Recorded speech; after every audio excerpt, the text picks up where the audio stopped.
Hashtag YouTube tip.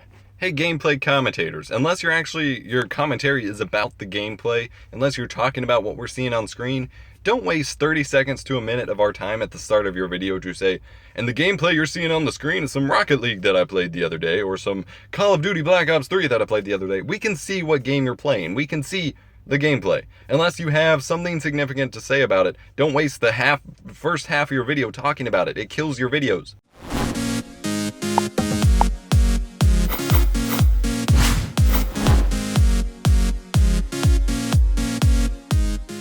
So I got my hair cut since the last discussion vlog I talked about, and I stopped into GameStop, and I picked up a couple things here. I got a charging stand for my PS4 controller, and it's Uncharted 4 themed, which is kind of cool. They had that in a Black Ops one. Didn't really feel like branding myself with Black Ops, but my controller is always dying, and it's a pain in the butt to keep plugging it in all the time. So if I leave it on a charger while I'm not using it, then I won't have to keep charging it while I'm playing, in theory. The PS4 controller has the smallest controller battery I've ever seen, and it's really kind of frustrating. Still got my trusty cold drink from the last video. Again, not a sponsor. Then I picked up, actually I didn't even check the discs. They better be in good condition here. Yep, that one's good. I picked up Digimon All-Star Rumble from GameStop. It looks like a fighting game for Digimon characters, and I really loved Digimon Rumble Arena way back in the day. I have it on like PS1 or PS2. And then I picked up Turok on PS3, which I liked the older Turok games back in the day, and this one was cheap. Money I shouldn't have spent, but I've been working my ass off lately, as I've discussed in videos, and I've been really stressed. So I felt like splurging and treating myself. Treat yourself, and I'll get paid in a couple days anyway, ideally, so I should be okay. But of course, going into GameStop is never a pleasurable experience for me. It is for about half the time until I have to interact with someone who actually works there and just get really frustrated at the overall business practice. So in this video, we're talking about the GameStop problem. Now, I replied to a guy on Twitter. He's awesome dude, Jojo PETV. I should know his name. I met him in person. We met him at the GameCon. His actual name is escaping me at the moment because that's the name I usually see. But he replied, he was talking something about GameStop where I was, and I mentioned that I called GameStop a monopoly. And I did that as an insult, because obviously they're not a monopoly in terms of game stores or selling games in general. But at least in my area, they're the only game store left. Now, something interesting that plays into this that makes sense, but the area that you're in affects your perspective of those things. For example, he's in the, I believe, Austin, Texas area, and in that area, he said that there's at least a couple game stores, mom and pop shops. Around here, say like 10 years ago, there were tons. And actually my favorite game store of all time was called Game Force. And they always had the best prices on used games. They had the coolest people. My dad loved going there. He always went there. He got like game consoles from there and stuff, and always got we'd always, when I was I was a lot younger. I was like 12, I guess 10 years ago. But when I was a kid and when I was through early teenager, we would be able to just go in Game Force, look at a game, and just go in there, pick out a game, spend like $5 and get a cool game that we could play together for the day. And then eventually they became Game Factor and started carrying skateboard decks, which would have been cool in my teenager years, but they moved far away, so I never really got to check it out. And then over the past 10 to 8 years, all the mom and pop game shops went away because there were GameStops everywhere. There's literally like a GameStop on every corner. There is 2 within what they consider 0 miles of my house. Okay, I don't live there anymore. Of my parents' house. And so in this area, in terms of dedicated game shops, GameStop is very much a monopoly. They're the only one that's around here. I've looked and looked and looked. There's no dedicated game shops other than GameStop, which is not cool whatsoever. While yes, Meijer, Walmart, Toys R Us carry video games. What's the store called? FYE, Book and Music Exchange carries some of the used ones. They're not dedicated game stores, and a lot of people still like going in and putting their hands on a physical game at an actual game store and talking to people who are somewhat competent about the games they're talking about. Now there's the cliche of, oh, I went to GameStop and asked about this game and the girl knew nothing about it. those are far and few in between, and what most likely happens is you're asking about a game genre that they just don't have experience in, which everyone has everyone has a game that they could be asked about and have no opinion on or don't know anything about. That's how it goes.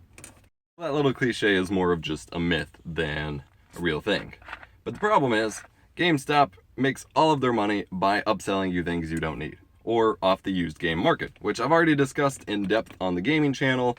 The used game market vastly hurts physical game sales, because actual sales can't happen on the games because everyone just buys used games, which none of that money goes back to the actual game developers or publishers. So GameStop has carved out a nice little market for themselves of selling video games that they don't actually have to give money to anyone else other than the customers that trade in their games. And thus they can, only give them a little bit because they do have to make a margin of profit. And then they try to get you to buy the used game whenever possible over the new game because they don't really make any money on the new games. And then, pre-orders, DLC, warranties on your disc for an extra $1. Then they started doing buy and sell trade-in iPhones and smartphones. And then they now apparently carry Cricket fucking Wireless. They are now a carrier for a fucking cell phone plan. At one point, they even tried a credit card service. They had a GameStop credit card or something. And I worked at GameStop. I worked at GameStop for about 6 months, and I could not stand any of it. All it was pressure for selling everything possible, because that upselling is actually how they make their profit. Otherwise, they're not making a whole lot of money. So it makes sense that they need to push to do that. As a person, that's not as much fun to deal with. As an employee, you don't want to upsell people crap they don't need, and I spent plenty of time asking people, do you want to pre-order this? And they're like, what about this game? And I'm like, no, it's crap. Like, I'm not going to just ask you to pre-order something you're not going to like. Being a consumer advocate is part of my, at least, alternative job. But they carry everything under the sun, which in one perspective might be a convenience thing. It's like, oh, you can go to GameStop and get everything you could possibly need. Or you could go to GameStop to go buy a video game, or to go window shop like I did, and they try to sell you every possible thing. Literally, yeah, I'm pretty sure he was the manager or the assistant manager or the senior game advisor or what have you. Pretty sure he was the store manager for this branch. I've seen him a couple times when I've come in here. I walk in the door, nod, he says, how you doing? I say, good. I start looking at some used games just to browse. No intention of buying anything. He immediately comes over, hey, you looking in it for anything specific? No, that's fine. Customer service, acknowledge the customer, that's good. Then he proceeds to list a checklist of all the deals and sales and things I could possibly buy. He's like, well, just so you know, if you buy 2 or more used games over $14.99, you save $5. Okay. We also got deals on used Xbox Ones and PS4s. Okay. And then something else, and then when I was checking out, he's like, we also got Cricket Wireless. I don't know what your carrier is, but we got Cricket. And it's just like, Jesus fucking Christ, I'm giving you my money, don't make me regret it. Like, I will turn this car around. And like the Cricket Wireless thing, he waited until after I was done with my transaction. Like, I was already paying, and he just wanted to mention it because it's probably a new thing. He's probably getting pushed to mention it. And it was one of those, take this and think about it, not please buy right now. Although it was after the checklist of, do you want a warranty on this game? Do you want a warranty on this game? Any new games coming out you're looking forward to? We got this. No. I said no. He was like, we got Battleborn, we got Doom, blah, blah, blah. I was like, no, I'm good. He's like, have you seen or played any of them? I was like, I've seen Battleborn, played a little bit of Doom, didn't like it that much. He's like, all right, well, if you have anything you want to pre-order, I was just like, no, dude, fuck off. I don't want to have to debate my pre-order philosophy and politics with a GameStop manager. That's never going to go well, although I would love to get that on video, just to see the sales pitch versus the actual anti-pre-order culture philosophy going on. But he waited until after all that to then try to sell me Cricket Wireless. So I will give him kudos for that. He didn't try to sell it while I was spinning things, or I might have just told him not to sell me any games whatsoever. But it's too much, and it's just really obnoxious. And the fact that in certain areas there's a lot more uneducated people that will just buy whatever they offer them to buy, and then cause a lot of heated arguments over GameStop taking their money and them not being able to get it back. I've been there. It's not fun. I don't know. And then I had a fat PS3 I paid $99 for because I thought it was one that had the PS1 support or PS2 support, and it wasn't. Asked him how much I might get it for trade-in, and he said about $25. That was disappointing, but again, they have to make a margin of profit. They're only selling them for about $100. fine, whatever. My biggest issue, on top of, in this area, them being a monopoly as far as I'm concerned, like, yes, there's a technical definition of a monopoly, and then there's a complaint, insult, it's not cool you got rid of everyone else monopoly, which is the connotation that I'm using here. But my only other complaint is that they take the used car salesman approach. So there's two ways of selling stuff. You provide it as a convenience. You be there when the customer needs you and looks for you, which in a GameStop is very easy to do, and when they ask questions, you do your best to explain everything they need, be as helpful as possible, and give them what they need so that they buy from you. Then there's the used car salesman approach. I'm putting emphasis on that wrong. The used car salesman approach, okay?